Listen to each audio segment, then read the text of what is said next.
Okay, in this question, a circuit is given to you, a network is given to you. It is told to you that the equivalent resistance between A and B is equal to 18 ohms. This is given to you. You have to find out this resistance R. Okay, what would be the value of R? ना ऐसे questions को हम लोग कैसे करते हैं, आप ये मान के चलते हो कि यहाँ से ये करंट अंदर जा रहा है, ये जैसे ही अंदर चला जाएगा ये जंक्शन आ जाएगा, यहाँ पे डिवाइड हो जाएगा. सो कुछ करंट यहाँ से चला जाएगा, बचा हुआ जो करंट है it will go from here. Okay, so let's say I1 is going from here, I2 is going from here.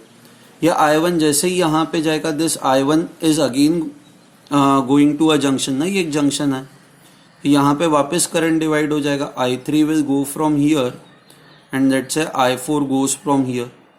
ये जो I4 यहाँ पे जा रहा है, नाउ ये I4 यहाँ पे वापस डिवाइड हो जाएगा. Now you can see that these two are in parallel, क्योंकि इनके अक्रॉस पोटेंशियल डिफरेंस, इसके अक्रॉस जितना पोटेंशियल डिफरेंस होगा उतना ही इसके अक्रॉस भी पोटेंशियल डिफरेंस होगा. So 10 and 10 are in parallel. Now when two equal resistances are in parallel, resultant इनका कितना होता है, हाफ हो जाता है. सो इन दोनों का जो रिजल्टेंट होगा that will be equal to 5 ohms. Okay, now that 5 ohms, sorry, this 5 ohms and this 10 ohms अब ये सीरीज में हो जाएंगे. सो ये अगर जो सीरीज में हो गए तो नाउ इन दोनों का जो रिजल्टेंट होगा that would become 15 ohms. So I can say between this point and this point आप इस नेटवर्क को रिप्लेस कर सकते हो एक 15 ohm रेजिस्टर से. समझ में आया आपको ये? तो I draw this diagram again. So अब between this point and this point ये तीन रेजिस्टर्स के जगह पे मैं बस एक 15 ohm का रेजिस्टेंस कनेक्ट कर रहा हूं.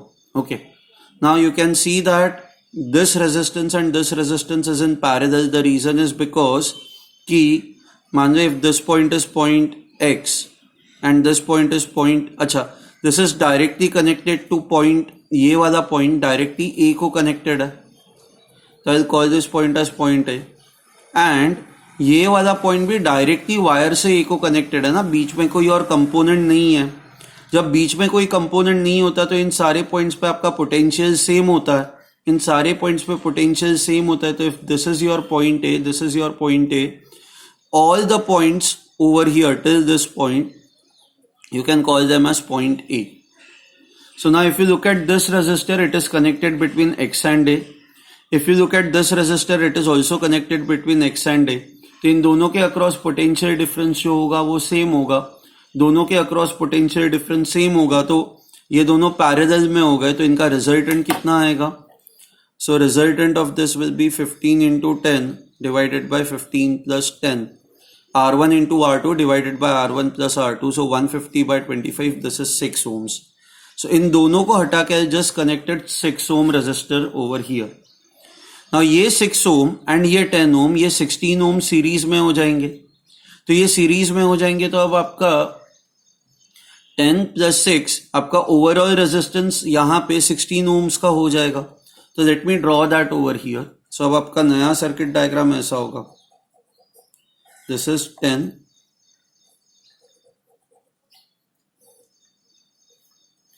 this is 16 ohms इसका, और इन दोनों का जो रिजल्टेंट 6 ohms है, इनका एडिशन 16 ohms हो जाएगा क्योंकि ये और ये सीरीज में हो जाएंगे. And then you have R. Okay, अब इनका रिजल्टेंट क्या होगा? ये दोनों पैरेलल में हो गए तो इनका रिजल्टेंट होगा 16 into R divided by 16 plus R. And इनका जो रिजल्टेंट है वो इसके साथ सीरीज में होगा, so plus 10. Okay, this will be equal to, इन्होंने आपको दिया हुआ है equivalent resistances 18 ohms. So 16 into R divided by 16 plus R, 18 minus 10, 8 ohms. आप क्रॉस मल्टीप्लाई करके इसको सॉल्व करो, you will get R as, आपको R 16 ohms ही आएगा. आपने इस पॉइंट के बाद डायरेक्टली बोल सकते हो, सी टोटल 18 चाहिए ना. अच्छा, 18 में से 10 तो यहाँ पे चला गया, तो इन दोनों का कॉम्बिनेशन 8 होना चाहिए. You can see that 8 is half of 16, 16 का आधा है. तो विच मीन्स अगर जो यहाँ पे भी आपका ये जब 16 ohms होता है, if this is also 16 ohms, तो 16 और 16 जब दो इक्वल रेजिस्टेंसेस पैरेलल में हो तो इनका आधा कितना हो जाएगा 8 ओम्स। सो 10 + 8 18 वैसे भी होगा। सो आप इसको क्रॉस मल्टीप्लाई करके सॉल्व करोगे तो भी ये आपको 16 ओम्स ही आएगा, या फिर आप ऐसे लॉजिकली सॉल्व करोगे तो भी आपको आंसर 16 ही आएगा। ठीक है।